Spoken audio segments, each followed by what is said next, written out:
नमस्कार दोस्तों। विद्यार्थी जन क्लासेज में आप सभी का हार्दिक स्वागत और अभिनंदन है। एक बार पुनः विद्यार्थी जन क्लासेज में आज अपन जैसे अपने पुराने टॉपिक चल रहे थे, अपन टॉपिक वाइज जो प्रश्नोत्तरी के माध्यम से राजस्थान के कला और संस्कृति इतिहास से संबंधित सवाल ले रहे थे, तो आज का अपना प्रमुख टॉपिक ये है दोस्तों कि राजस्थान के प्रमुख संत और संप्रदाय के बारे में अपन आज विस्तार से चर्चा करेंगे। तो चलिए शुरू करते हैं आज का टॉपिक दोस्तों। आज का टॉपिक ये है दोस्तों, देखो टैगलाइन पढ़ लेते हैं। हमारे जो स्लाइड बनाई थी उन्होंने टैगलाइन भी बनाई है कि कड़ी से कड़ी जोड़ते जाओ तो जंजीर बन जाती है, मेहनत पे मेहनत करते जाओ तो तकदीर बन जाती है। जी हाँ दोस्तों, कोशिश करने वालों की कभी हार नहीं होती है, लहरों से डरकर कभी नौका पार नहीं होती है। तो दोस्तों आज का टॉपिक अपने राजस्थान का प्रमुख संत और संप्रदाय के बारे में पढ़ेंगे, जो कंपटीशन एग्जाम के माध्यम से बहुत ही इंपॉर्टेंट टॉपिक है। चलिए शुरू करते हैं दोस्तों। आज का पहला सवाल ये है आपकी स्क्रीन पर कि बमलू लिकम देसर और पांचला सिद्धपीठ किस संप्रदाय से संबंधित है। आपको पता है ये बमलू है दोस्तों, बबलू नहीं है जो अपन बचपन में पढ़ते हैं, बबलू होगा। पांचला, वैसे पांचला गांव भी है जोधपुर के आसपास, लेकिन सिद्धपीठ पूछा किस संप्रदाय से संबंधित है। तो ऑप्शन ए चेक कर लीजिए दोस्तों। ऑप्शन ए है निम्बार्क संप्रदाय, ऑप्शन बी है राम स्नेही संप्रदाय, ऑप्शन सी है जसनाथी संप्रदाय और ऑप्शन डी है विष्णुवी संप्रदाय। तो क्या सही दोस्तों उत्तर होगा, बताइए। देखो जब भी आता है देशों से बबलू बबलू को छोड़ो, आप लिकम देसर, कोडम देसर, इस तरह का जो भी सवाल आता है तो आपको हमेशा लिंक करना है एग्जाम में। अगर नहीं भी याद हो तो जो देसर टाइप के होते हैं वो बीकानेर से संबंधित होते हैं, समझ गया। तो बीकानेर साइड से कौन सा संप्रदाय है देख लीजिए। ये अब देखो लिकम देसर आ गया। इस तरह देसर, कोडम देसर वगैरह इस टाइप के जो भी शब्दावली आती है वो बीकानेर साइड से ज़्यादा संबंधित होती है। तो अगर आपको कभी भी कंपटीशन एग्जाम में सवाल न भी आए और अगर आप तुक्का भी मारना चाहे तो कोडम देसर, लिकम देसर, इस तरह के जो भी संप्रदाय आते हैं तो अपने बीकानेर साइड जाना है। चलिए बीकानेर साइड कौन सा संप्रदाय होगा दोस्तों। आप सबको पता है बीकानेर में कतरेसर में है वो जसनाती संप्रदाय। कौन सा संप्रदाय है? जसनाती संप्रदाय। कतरियासर बीकानेर, जसनाती संप्रदाय। अंगारों पे वो चलते हैं, जो संप्रदाय के जो महापुरुष होते हैं, जो सिद्धियां करते हैं, वो आग के अंगारों पे चलते हैं, समझ गए। कतरेसर बीकानेर में जो जसनाती संप्रदाय के प्रमुख पीठ हैं, याद रह जाएगा दोस्तों। चलिए आगे बढ़े। अगला सवाल ये है दोस्तों, देखो जसनाती संप्रदाय इसका राइट आंसर हो गया। अगला सवाल लेते हैं युग्म पहचाना। बहुत ही बेसिक युग्म है, जिसने नहीं पढ़ा कंपटीशन और जिसने पढ़ा है उसका रिविजन हो जाएगा। बहुत ही बेसिक सवाल ये हैं। ऑप्शन ए है निरंजनी संप्रदाय गाड़ा गांव डीडवाना, ऑप्शन बी है गुदड़ संप्रदाय दांतड़ा भीलवाड़ा, ऑप्शन सी है लालदासी संप्रदाय धोली दूब अलवर और ऑप्शन डी है अलकिया संप्रदाय बिलड़ा जोधपुर। तो सही उत्तर क्या हो जाएगा दोस्तों? निरंजनी संप्रदाय सही है, गाड़ा गांव बिल्कुल सही उत्तर है, ये तो सही है। अब लेकिन अपने को असंगत पूछा है।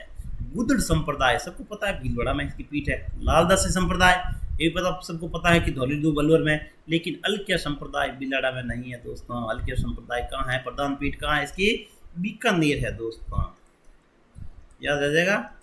अलकिया संप्रदाय की प्रधान पीठ कहाँ पर है? बीकानेर में है दोस्तों, बीकानेर में है। और इसके प्रमुख जो संत कौन से हुए थे आपको पता है। अलकिया संप्रदाय के जो प्रमुख संत हुए थे वो लालगिरी जी महाराज है। कौन है? लालगिरी जी। तो इसका सही उत्तर क्या हो जाएगा? अलकिया संप्रदाय। ठीक है दोस्तों, याद रह जाएगा। निरंजनी गाड़ा गांव याद रखना है, लालदासी धौली दूब अलवर है ये। इस तरह से आपको बेसिक सवाल है ये, तो आपको कॉन्सेप्ट क्लियर हो गया होगा, आई होप। चलिए आगे बढ़ते हैं। अगला सवाल ये है दोस्तों, ये तो हो गया। अगला सवाल देखिए दोस्तों। अगला सवाल ये है धौली धूप। देखो राजस्थान में धूप पड़ती है, वो भी देखो धौली, ऐसा नहीं है धौली धूप, लेकिन किस संत से संबंधित पूछा है आपको। धौली धूप किस संत से संबंधित है? संत रामचरण से संबंधित है, संत लालदास जी से संबंधित है, संत चरणदास जी से संबंधित है, या संत की बस। इस तरह की शब्दावली आजकल कंपटीशन एग्जाम में पूछने लगे। बेसिक से हट के भी पूछते, आपको याद रखना है कि धौली धूप, धूप तो सफेद ही होती है, फिर भी देखो संतों ने धौली धूप का मतलब धूप सफेद ही होती है, फिर भी संत से संबंधित है जो इनकी रचनाएं है। धौली धूप इसका जन्म स्थल है। किस संत का जन्म स्थल है दोस्तों? ये संत है लालदास जी का जन्म। क्या सही उत्तर हो जाएगा दोस्तों? लालदास जी का। धौली धूप इनका क्या है? जन्म स्थल है, जगह का नाम है दोस्तों, याद रह जाएगा। लालदास जी का जन्म स्थल है वो धौली धूप है। चलिए आगे बढ़े। अगला सवाल लेते हैं दोस्तों, दादू पंथ में सत्संग स्थल क्या कहलाते हैं? आप सभी दोस्त सत्संग में गए होंगे, लेकिन आजकल के विद्यार्थियों को सत्संग में जाने का कहाँ टाइम मिलता है। इंस्टाग्राम, व्हाट्सएप, फेसबुक, ठीक है, रील बनाते हैं, स्नैप बनाते हैं, लेकिन सत्संग में कभी नहीं जाते हैं। जब परमात्मा के भजन होते हैं, जाना चाहिए दोस्तों। पहले मैं भी जाता था तो क्या है सत्संग, बकवास, लेकिन अब धीरे धीरे समझ में आया कि सत्संग में जाना चाहिए, कि उम्र का जैसे जैसे बढ़ाव आता है, लेकिन थोड़ा व्हाट्सअप इंस्टाग्राम कम करिए, परमात्मा में भजन लगाना चाहिए। अपने पुराने पुराने बड़े बुजुर्ग सब है ना, अपने घर में जम्मा जागरण जो भी दिलाते हैं, आप भी दिलाते होंगे, उसको सत्संग कहलाती है, सत्संग करते हैं। तो दादू पंथ में जो सत्संग स्थल है उसको क्या कहलाते हैं? ऑप्शन ए चेक कर लीजिए दोस्तों, अलख दरीबा, ऑप्शन बी है मुक्तिधाम, ऑप्शन सी है चौपड़ा, और ऑप्शन डी है रामद्वारा।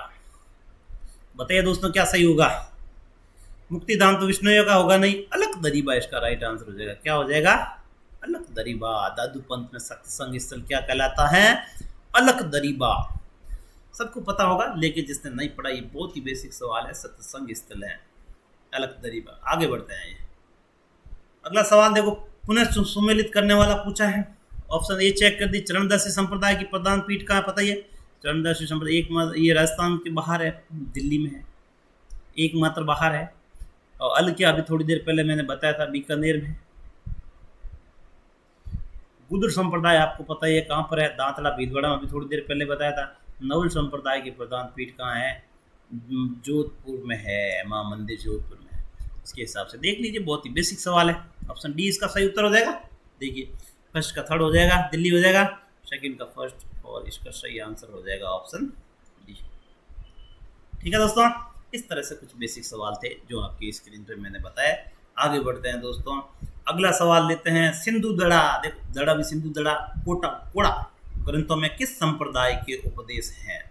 ऑप्शन ए है विष्णुवी संप्रदाय, ऑप्शन बी है हड़बुजुई, ऑप्शन सी है जसनाती संप्रदाय, ऑप्शन डी है विष्णुवी व जसनाती दोनों संप्रदाय। देखो सिंधु दड़ा और कोड़ा पूछा, मैंने सब पहले भी बताया था आपको, कोड़म देश, इस तरह के जो भी शब्दावली आती है वो बीकानेर साइड से ज़्यादा मिलती जुलती है। तो कोड़ा से याद आया कोड़म देश या सिंधु दड़ा, इस तरह से आप लिंक भी कर सकते हो, अपने हिसाब से थोड़ा बहुत लिंक भी कर सकते हो। तो कोड़ा से कोड़म देश कर दो आप, सिंधु दड़ा ये किस संप्रदाय के उपदेश है? ये भी जसनाती संप्रदाय के, मैंने बताया था। कत्रिया सर बीकानेर, अंगारों पर एकमात्र नृत्य किया जाता है। समझ गए? आगे आके अंगारा पर कभी जाओ तो आप देखना जरूर। अगला सवाल लेते हैं दोस्तों। अगला सवाल ये है, संत भूरीबाई का कार्य क्षेत्र कौन? संत भूरीबाई कौन से क्षेत्र से थी? आप सबको पता ही होगा। ऑप्शन ए है गोडवाड़, ऑप्शन बी है मेवाड़, ऑप्शन सी है मारवाड़, और ऑप्शन डी है बागड़। संत भूरीबाई का पूछा है। भूरीबाई, देखो भूरीबाई का जन्म स्थल कौन सा है? ये तो आपको क्या है कि पता होना चाहिए कि कौन सा संत किस क्षेत्र से बिलोंग करता है। तो आपकी जानकारी के लिए सही उत्तर क्या हो जाएगा दोस्तों? इसका मेवाड़ इसका सही उत्तर हो जाएगा। संत भूरीबाई का कार्य क्षेत्र मेवाड़ हो गया। आगे बढ़ते हैं दोस्तों। अलकिया संप्रदाय की स्थापना किसने की? अभी थोड़ी देर पहले मैंने बताया था, अलकिया संप्रदाय बीकानेर में है। इसकी स्थापना किसने की थी? ऑप्शन देखने की जरूरत ही नहीं, थोड़ी देर पहले ही समझाया था। इसकी स्थापना लालगिरी जी ने की थी। किसने की थी? लालगिरी जी ने अलकिया संप्रदाय। बहुत ही बेसिक सवाल है। आगे बढ़ते हैं दोस्तों। देखो लिखमा देसर, ये वापस देसर आ गया। देखो पूनरासर, मालासर किस संप्रदाय की उपपीठ है? देखो देसर वगैरह आते हैं, सीधा क्लिक करना, बीकानेर साइड जाना है, कुछ भी नहीं देखना दोस्तों। ये रामबाण है, याद रख लेना। कोड़म देसर, लिखमा देसर, ऐसे में जो भी देसर आता है किस संप्रदाय की होगी? सीधी सी बात है, जसनाती संप्रदाय कहाँ है? बीकानेर। गौड़ी संप्रदाय उधर है नहीं, निम्बार्क है नहीं, विष्णुई उधर है नहीं। तो क्या राइट आंसर हो जाएगा? जसनाती संप्रदाय। चलिए आगे बढ़े दोस्तों। अगला सवाल लेते हैं। देखिए, राजस्थान की किस संत और रामानंद के शिष्य ने अपने राज्य को त्याग कर गुरु मंडली में सम्मिलित? देखो ऐसे खूब सारे संत हुए। महात्मा बुद्ध भी अपने राजकाज को त्याग कर गुरु मंडली में सम्मिलित हुए थे। उसी भांति राजस्थान के एक बहुत ही प्रसिद्ध संत है जिन्होंने अपने राज्य को त्याग कर गुरु मंडली परमात्मा की भक्ति का ध्यान किया था। देखो मोह से, माया से मोह तोड़ना बहुत मुश्किल होता है, लेकिन ऐसे कुछ महापुरुष हुए हैं, महात्मा बुद्ध हुए, कुछ और भी हुए, अपने राजस्थान में हुआ, उसका सवाल पूछा है। तो ऑप्शन चेक कर लीजिए। ऑप्शन ए है धन्ना जी, ऑप्शन बी है जाम्बो जी, ऑप्शन सी है पीपा जी, ऑप्शन डी है रैदास। तो कौन हो जाएगा? सबको पता है पीपा जी इसका राइट आंसर हो जाएगा दोस्तों। अपने राज्य को त्याग कर गुरु मंडली में सम्मिलित हो गए थे। चलिए अगला सवाल लेते हैं दोस्तों। अगला सवाल ये है, अष्टचाप कवि मंडली संगठन का गठन किसने किया था?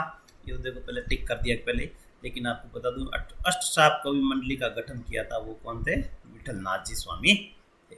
याद रह जाएगा, अष्टचाप कवि मंडली का गठन किया था विठलनाथ जी ने किया था। क्या है, थोड़ी देर पहले वीडियो रिकॉर्ड किया था, उसमें कुछ टेक्निकल समस्या आ गई, इसकी वजह से पुनः वीडियो रिकॉर्ड किया, इसलिए टिक रह गया।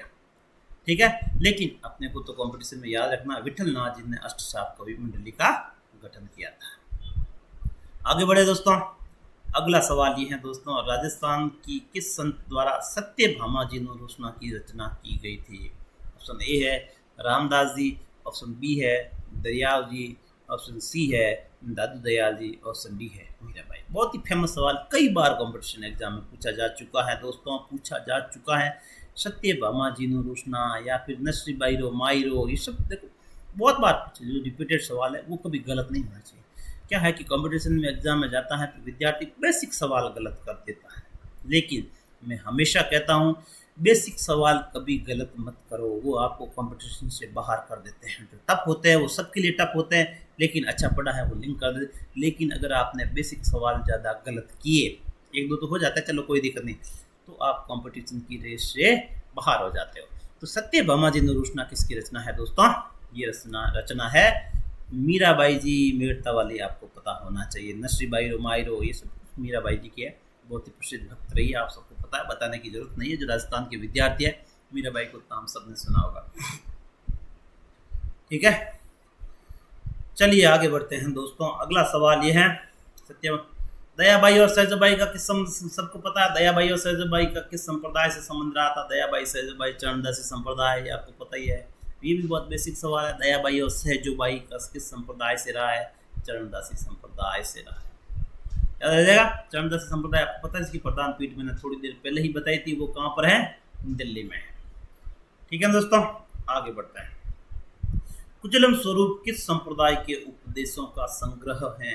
कुचलम स्वरूप, देखो इस तरह के सवाल आपने कभी पढ़े नहीं होंगे, मैंने भी पढ़ा तो पहली बार पढ़ा, लेकिन ऐसे एग्जाम में सवाल पूछते हैं। जब मैंने पिछले कुछ सालों के पेपर उठा के देखे तो मुझे पता हुआ कि इस तरह के सवाल भी कंपटीशन एग्जाम में अक्सर पूछते हैं। देखो कितना पेपर लीक हो रहा है, लेकिन इस तरह के अपने सवालों की प्रैक्टिस करेंगे तो मैं उम्मीद करता हूँ कि आप कंपटीशन में जरूर सफल होंगे। ठीक है, तो इसका किस संप्रदाय से? ऑप्शन ए है परनामी संप्रदाय, ऑप्शन बी है जसनाथ जी, ऑप्शन सी है चरणदास, ऑप्शन डी है लालदास जी। तो क्या राइट आंसर हो जाएगा दोस्तों? कुजलम स्वरूप परनामी संप्रदाय, ये भी राजस्थान के बाहर है। ये संप्रदाय है राजस्थान के बाहर, पन्ना जगह है, वो है मध्य प्रदेश में दोस्तों। तो राजस्थान के बाहर कितने संप्रदाय है? 2 संप्रदाय है दोस्तों। पहला कौन सा है?